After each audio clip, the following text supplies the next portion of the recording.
नमस्कार। तीन खबर सबकी नजर में आप सभी दर्शकों का हार्दिक स्वागत है। मैं हूं आपके साथ श्वेता शर्मा। दर्शकों, जिन तीन खबरों पर आज हम चर्चा करने जा रहे हैं उसमें सबसे पहली खबर हम आपको बताएंगे इजराइल और ईरान के बीच बढ़ते तनाव से जुड़ी हुई है। इजराइल और ईरान के बीच तनाव बढ़ा, पेट्रोल डीजल के रेट कम होने की उम्मीद को झटका लग गया तो ईरान की तरफ से इजराइल पर हमला किया गया है। दोनों देशों के बीच बढ़ने वाले तनाव से क्रूड ऑयल की कीमतें करीब 4% बढ़ गई।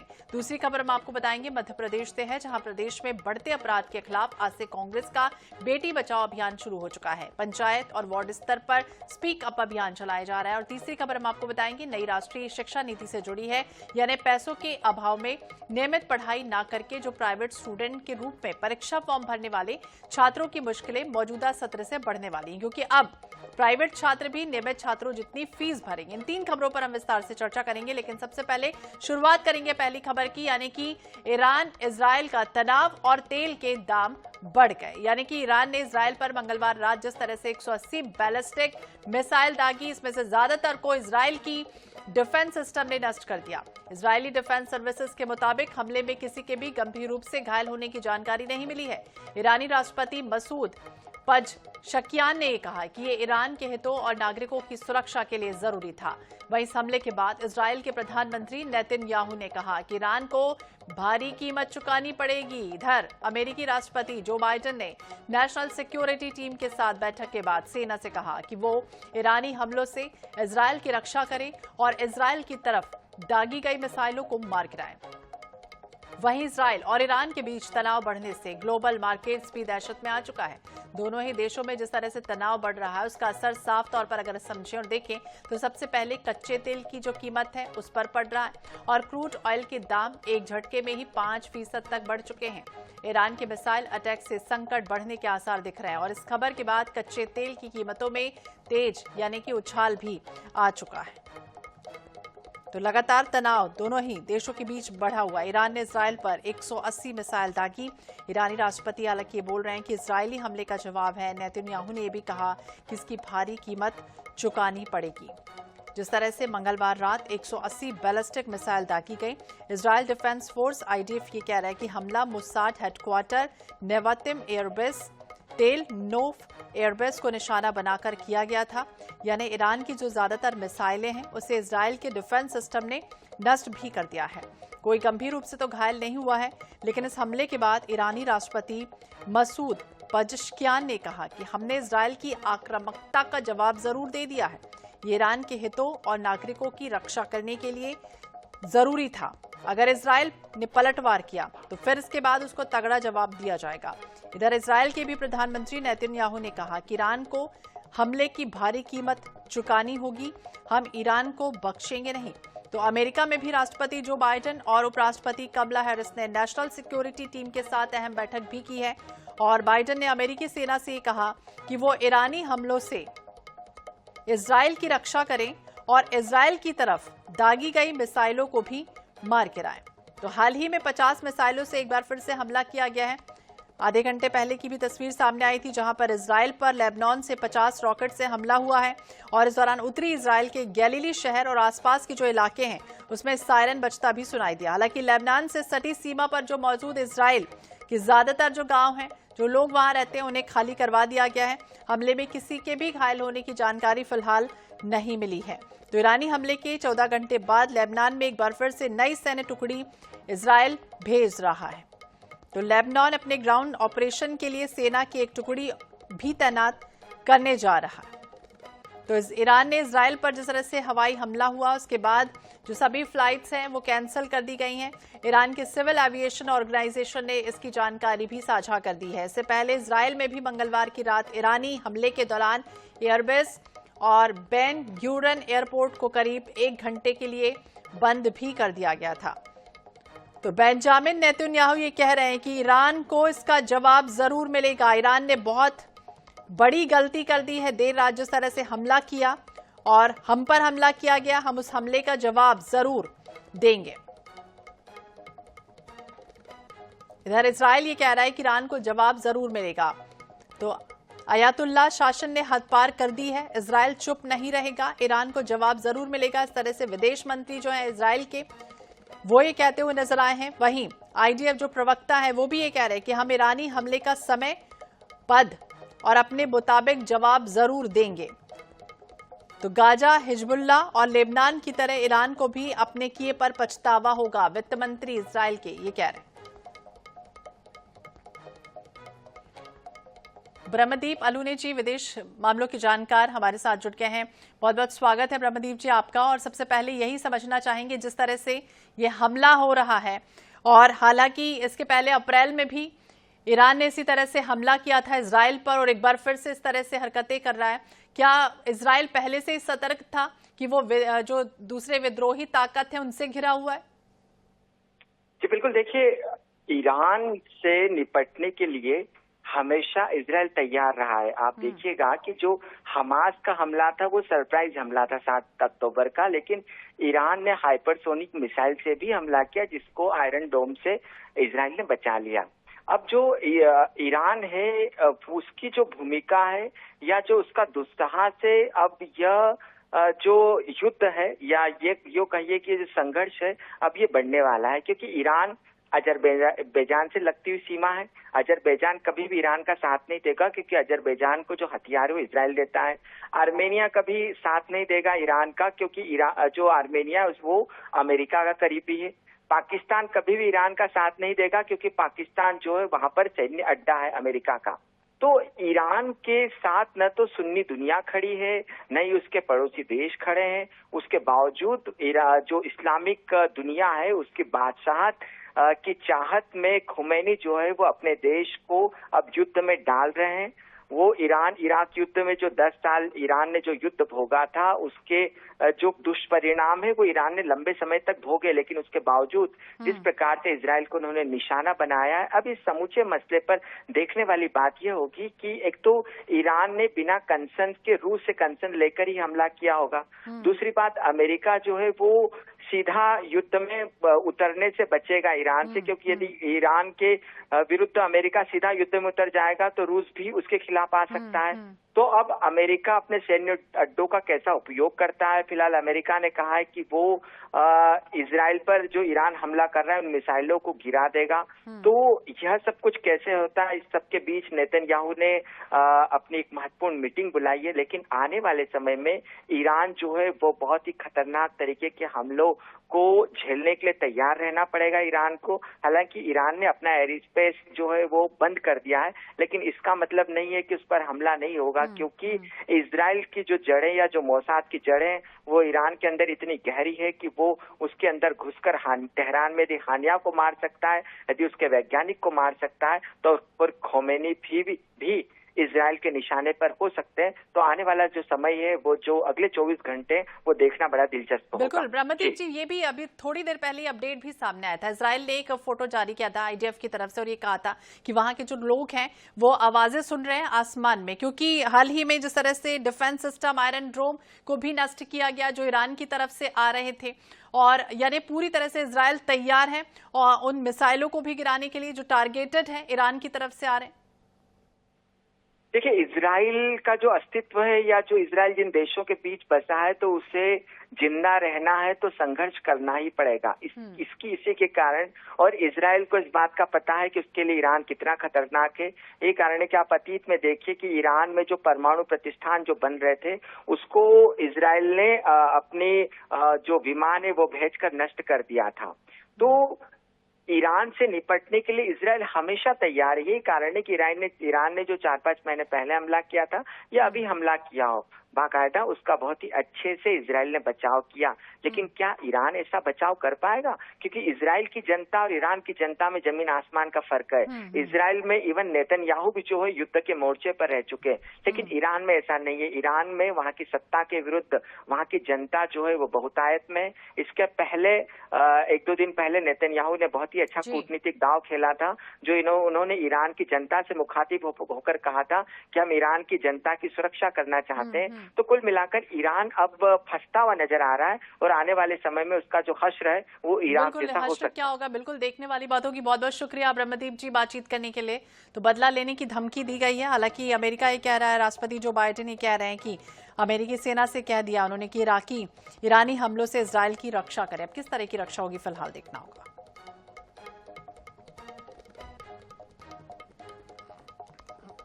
और चलिए अब बात करेंगे ईरान इजरायल तनाव। बढ़े तेल के दाम के बाद कांग्रेस का बेटी बचाओ अभियान, यानी कि मध्य प्रदेश की बात की जाए तो मध्य प्रदेश में बेटियों के साथ जिस तरह से आपराधिक मामले बढ़ रहे हैं, बुधवार से कांग्रेस के बेटी बचाओ अभियान की शुरुआत हो रही है।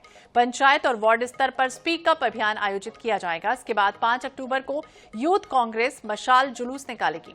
6 अक्टूबर को बेटियों के पैर धोकर उपवास रखा जाएगा। सभी जनप्रतिनिधियों को कांग्रेस के कार्यकर्ता ज्ञापन देंगे। 7 अक्टूबर को महिला कांग्रेस कैंडल मार्च निकालेगी, जबकि 14 अक्टूबर को कांग्रेस का प्रतिनिधिमंडल मुख्यमंत्री से मुलाकात करेगा। 16 अक्टूबर को प्रदेश स्तर पर उपवास होगा। कांग्रेस के अभियान को लेकर पीसीसी चीफ जीतू पटवारी ने कहा कि एनसीआरबी के आंकड़ों के आधार पर हर 17 मिनट में एक बच्ची के साथ इस तरह से अनाचार हो रहा है। मध्य प्रदेश महिला अपराध में देश में नंबर 1 पर है। सरकार बेटियों की सुरक्षा में असफल साबित हुई है। ऐसे में बेटियों के लिए समाज और परिवार को आगे आना होगा। बेटियों को मानसिक रूप से आत्मनिर्भर बनाना पड़ेगा। नेता प्रतिपक्ष उमंग सिंघार ने भी पोस्ट कर प्रदेश सरकार पर निशाना साधा और लिखा कि अगले जन्म मोहे मध्य प्रदेश में बिटिया ना कीचो।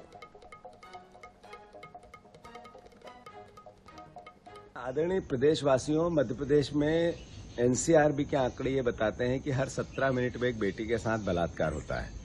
महिला अपराध में मध्य प्रदेश देश में नंबर 1 बन गया। हम सरकार का क्रिटिसिज्म करें, अपेक्षा रखें, सरकार कुछ करेगी जिससे बेटियों की रक्षा हो, यह आशा अब एक तरह से समाप्त हो गई है।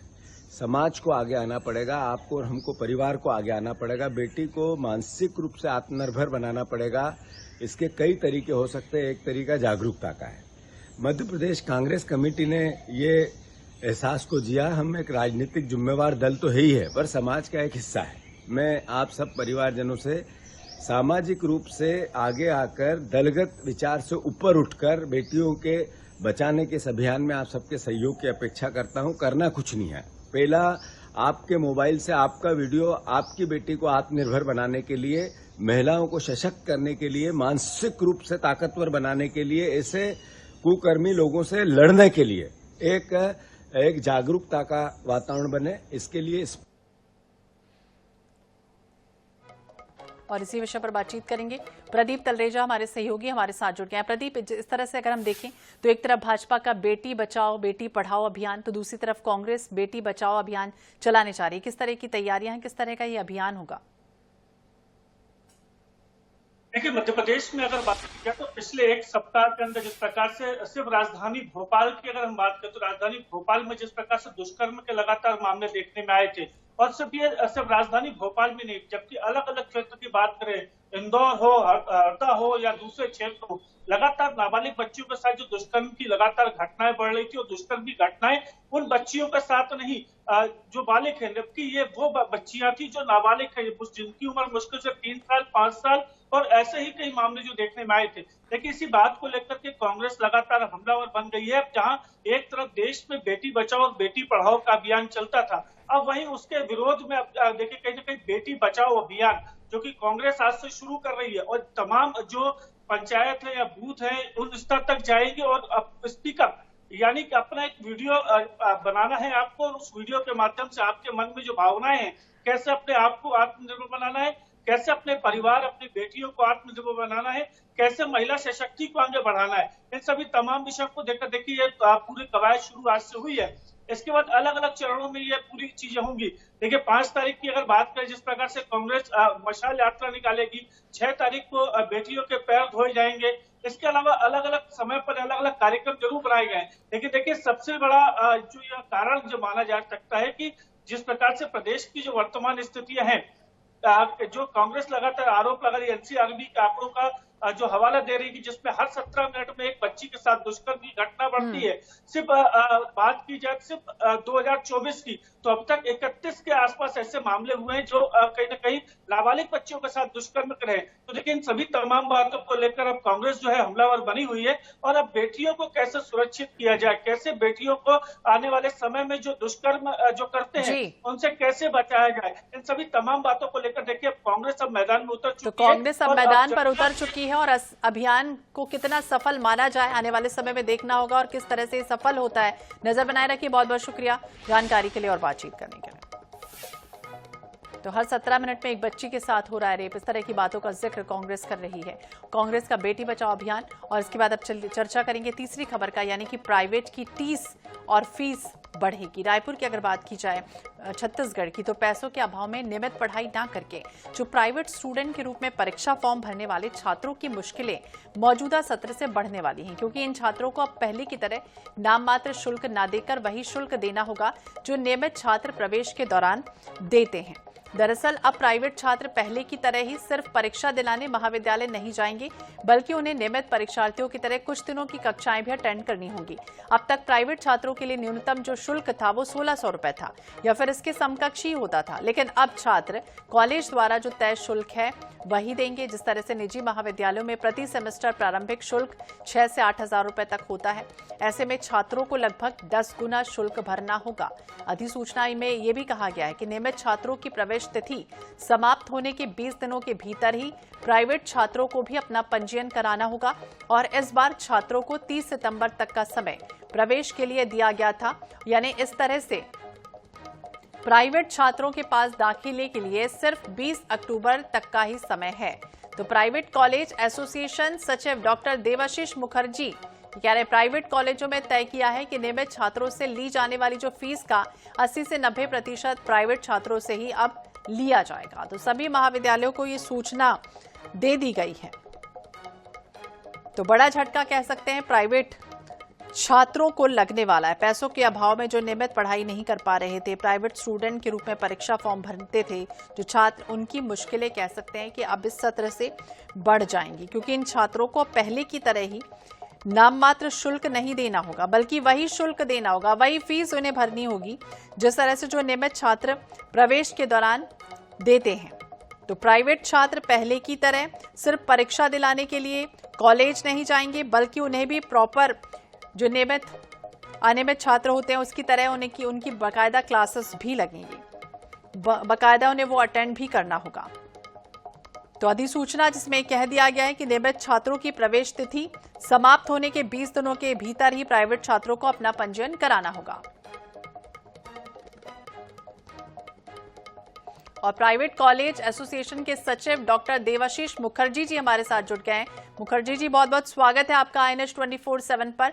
और अब ये क्या, जिस तरह से अगर हम बात करें कि नियमित छात्रों के लिए बड़ी सुविधा कह सकते हैं प्राइवेट वालों के लिए होने वाली है, क्यों आखिरकार ऐसा फैसला लिया जा रहा है? जी मैडम नमस्कार। INS के सभी दर्शकों को मेरे तरफ से नमस्कार।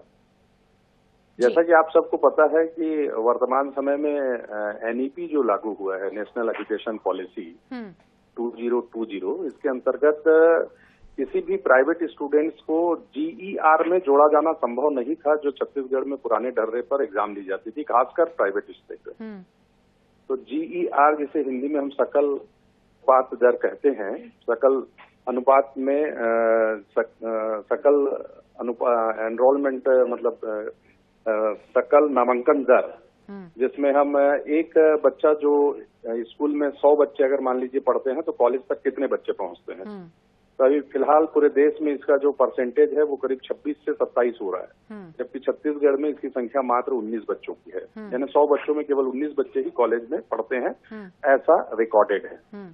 लेकिन डॉक्टर देवाशीष जी, ये आपसे समझना चाहेंगे, देखिए कुछ बच्चे ऐसे होते हैं जो आर्थिक रूप से कमजोर हैं, वैसे ही पढ़ाई का स्तर कम ही है, लोग ज्यादा जाना पसंद नहीं करते हैं, कई काम भी करते हैं स्टूडेंट, तो ऐसे में जो नियमित कर रहे थे या फीस का अभाव में कई बार नहीं पढ़ाई कर पा रहे थे, तो उनके लिए तो बड़ी मुश्किलें हो जाएंगी। नहीं, ये तो देखिए क्या है, आपको ये पता है कि हमारा एजुकेशन सिस्टम इंडिया में 2 धड़ों पे बटा हुआ है, एक निजी और एक सरकारी। जो सरकारी महाविद्यालय है वहाँ फीस की इस प्रकार की कोई भी आवश्यकता महसूस नहीं होगी। केवल ये जो प्राइवेट कॉलेजेस है जिनके अपने संसाधन सीमित होते हैं और मॉनिटरिंग जो है बहुत बेहतरीन होता है, इसी परिप्रेक्ष्य में अच्छी सी अच्छी सुविधा देने के लिए एक प्राइवेट कॉलेज एसोसिएशन ने इस बात का निर्णय लिया कि लगभग 60 से 70% हम जो है अपना शुल्क, खासकर ट्यूशन फीस, जैसे मान लीजिए आज महाविद्यालय में हमारा लगभग 18,000 रुपए फीस है, लेकिन ट्यूशन फीस जो है वो 10 से 12,000 है, तो हम 6,000 या 5,000 प्रति सेमेस्टर लेने की मतलब इसमें निर्णय ले रहे हैं। जी, बहुत बहुत शुक्रिया डॉक्टर देवाशीष जी बातचीत करने के लिए। तो सभी महाविद्यालयों को बकायदा सूचना भेज दी गई है, प्राइवेट की 30 अब फीस बढ़ने वाली। और इसी के साथ 3 खबर सबकी नजर में फिलहाल इतना ही। बाकी अपडेट्स के लिए आप देखते रहिए INH 24/7। नमस्कार।